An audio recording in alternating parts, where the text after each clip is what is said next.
What was the enrollment fee in 1912? Okay, that is an unknown. We do not know that. We do know that the rent, for example, on the building, that the first house they rented in Kansas City to have it put a school in was $40 a month. So that gives you some idea, just compared to today's costs, what rent on a whole great big house, big enough to put a school in was. Oh, wow. Yeah. Why did they pick Hyde Park for the location of the first school?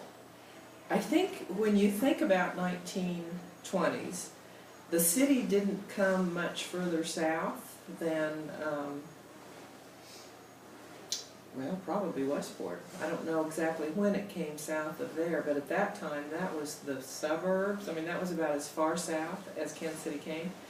And their first several houses were on Prospect, then on Warwick by the Art Gallery. And I say houses because they put their schools in little houses.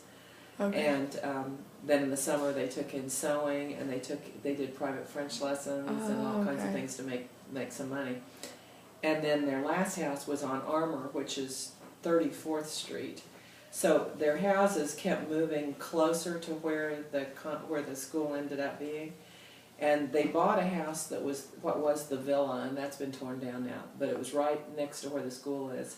Okay. And then slowly they got loans to build the school. Gotcha. So it was finished in 1927. Okay. Or partially finished. And it was finished enough that they could have a school there and they could live there, but like the chapel had no floor and it had no windows. The chapel's at the west side of the building, and it went for a long time. In fact, it went unfinished so long that the contractor said, "This is embarrassing to my company because people drive by here and it's not been finished like by the year." And so he said, "If you can raise half the money, I will pay for the rest of it to finish." Yeah. So anyway. Okay. Was it co-ed or single sex, and why? Co-ed from the very beginning, and I have a picture here of the school in 1922, 21. And there's about as many boys as there are girls. Oh, wow. The sisters always were, their rule of starting schools was they could teach boys up until the lower grades of grade school. And in fact, they only had boys at that school up through 3rd grade for a long, long time. And then they began to add up through 8th grade when that rule was lifted internationally that they could teach boys. Okay. They didn't want, the nuns were not to teach adolescent boys. I think there was wisdom in that. Gotcha.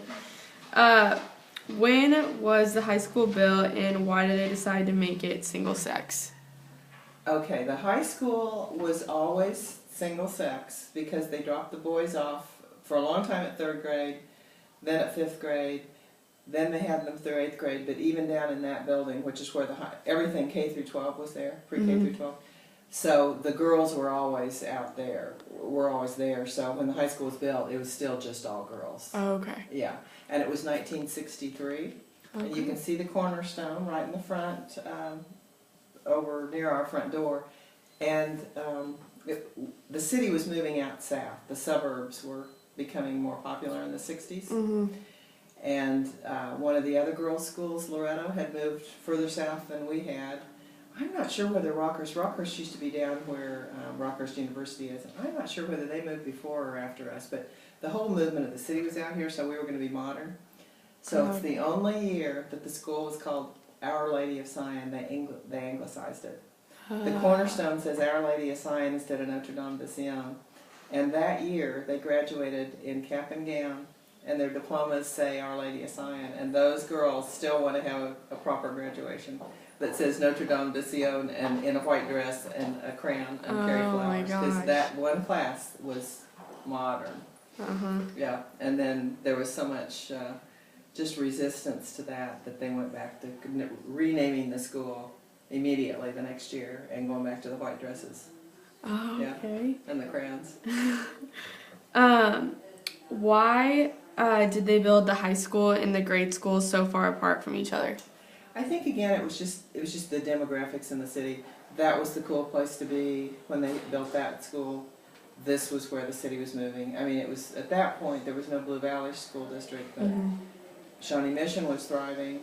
I mean, everything was moving out this way. Yeah. Yeah. And it's unfortunate that they're so far apart, but Yeah.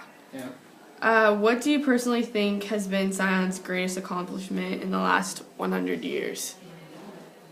To me, and I've read through, we did a survey about 6 years ago when we went through our last accreditation. We do these self-studies and we have to do surveys of everybody, and we sent a mass survey out to most of the living alums and in the world, actually, and current students, both at the grade school and the high school, and parents of old alums and young alums. And what I found when I read that was, over time, even since the very beginning, the graduates have talked about, for one thing, how well prepared they were for college. So I think we've been preparing, students for higher education very well since our very beginning, and especially young women in the 1920s. I mean, that's unbelievable.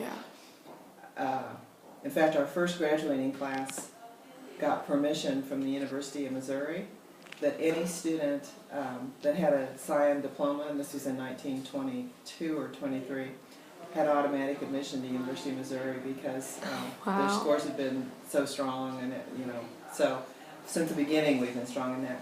But the other thing that I think is remarkable and really unique about us is the graduates talk about how they left here understanding other faiths, other cultures, other ways to be. And, in this world that we're all getting closer and closer together and we're becoming more diverse as a society, what more gift can you give to students than understanding people who are not like them? So I think that's the biggest gift to Sion. Oh, yeah.